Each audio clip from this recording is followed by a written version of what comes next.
storyteller. That was a good story. Of course, you didn't tell it, you read it, but did a great job. Kind of reminded me of when I was a kid watching Captain Kangaroo on TV.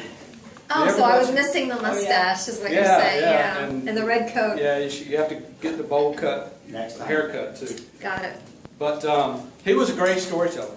Yes, I agree. He can do the same thing. And what we were looking for in this story is what Michelle told me to look for. What you heard out of the story, what you saw as she's telling the story, and what you felt as she was telling the story. And she did a very good job. What you heard as she was telling the story, first of all, humor, when she used the phrase, Visa has 30 days to catch up to me. And when you heard Aunt, what was her name? Your aunt. It was just the great aunt. Just the great aunt.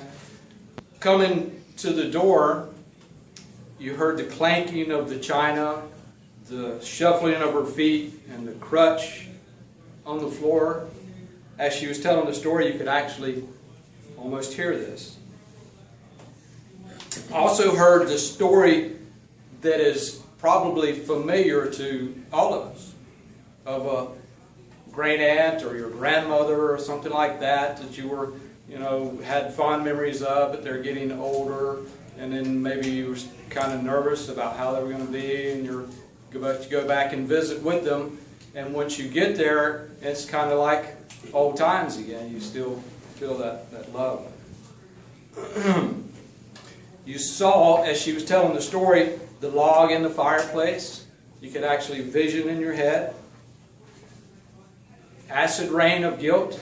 I had a hard time trying to vision that. Acid rain of guilt. Melting you as it falls on. Oh, melting. You could see her dressed in her rain gear as she put on a rain suit and grabbed all of her whatever devices she was grabbing, not to catch all of it, going out the door on her way to her great aunt's house. And she actually demonstrated as she was reaching up with her hand to touch to ring the doorbell. That was a great, I don't know what you call that. But Hand gesture. Gesture, yeah, hand gesture. That's a good word. Oh, and I'm trying to do this with panache. I always forget the word. What you felt as she described her aunt, how she had had a stroke and she was afraid she wasn't going to be the same. She was kind of worried and nervous about how she was going to feel, I guess, or how she was going to act, around her aunt, with her aunt being sort of disabled with a stroke. So you felt this feeling sorry for the aunt. But you also felt the familiar feeling of when she got there and how she, all of a sudden, the memories of the past Christmases came flooding back, and her warm feeling that she had coming over her.